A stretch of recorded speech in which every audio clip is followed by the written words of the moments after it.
Vous devez vous réconcilier avec votre situation. Rien n'est un problème dans la vie. Rien n'est mauvais dans la vie. Les choses sont ce qu'elles sont. Et l'une de nos erreurs souvent, c'est de juger les choses en bon ou mal, en bien ou mauvais. C'est déjà un problème. Parce que ce que nous disons mauvais n'est pas toujours mauvais. Et ce que nous croyons bien se révèle bien souvent pas bien. Tout est grâce. Chaque situation que nous vivons qui ne nous plaît pas a une cause et essaie de faire quelque chose. Essaie de nous dire quelque chose. Quand nous comprenons ce que la situation veut dire et que nous en tirons les conséquences, la situation disparaît parce qu'elle n'a plus rien à nous dire. Mais si nous ne faisons pas ça et que nous affrontons la situation, nous nous torturons, nous sommes malheureux, mais ça ne change rien à la situation. C'est comme une classe. Tu la doubles tant que tu n'as pas validé tes examens, que tu sois content ou pas. On ne te fait pas doubler parce qu'on ne t'aime pas. Tu ne doubles pas parce que tu es malchanceuse ou malchanceux. Tu doubles parce qu'on a estimé que ce qu'il faut connaître avant de sortir de cette classe, tu ne le connais pas. Si nous doublons la classe du célibat, c'est parce qu'il y a des examens pour marier qu'on n'a pas encore validés. Qui qu'on soit, homme ou femme, c'est pareil. Il faut donc voir quels sont les examens qu'on n'a pas encore validés. L'échec est une bonne chose parce qu'elle nous apprend quelque chose. Chaque échec ne nous a pas donné le résultat que nous voulons, mais nous a montré une des manières de faire les choses qu'il faut arrêter. C'est-à-dire que celui qui a échoué, par exemple, si je prends le domaine sentimental dont nous parlons ici, apprend, s'il est un peu intelligent, de son échec des choses qui sont très importantes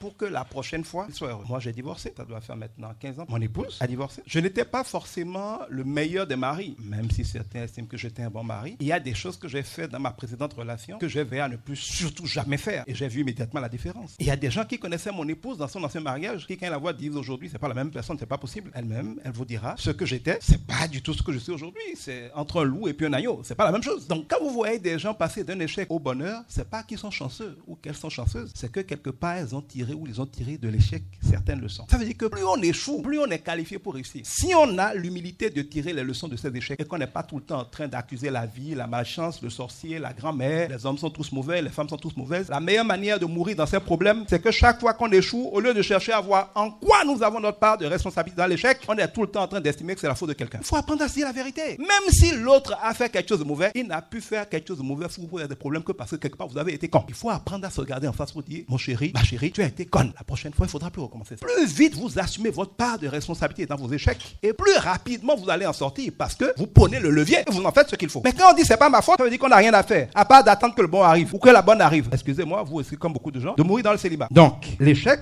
ça peut être la meilleure chance que vous avez si vous regardez l'échec objectivement. Si cet enseignement vous a enrichi et que vous souhaitez écouter davantage le message du pasteur Edgar Guidibi, rejoignez-le sur Facebook, YouTube, TikTok et Telegram.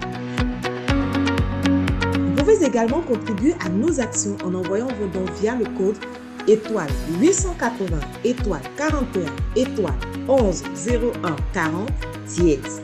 Que la bénédiction de Dieu repose abondamment sur vous.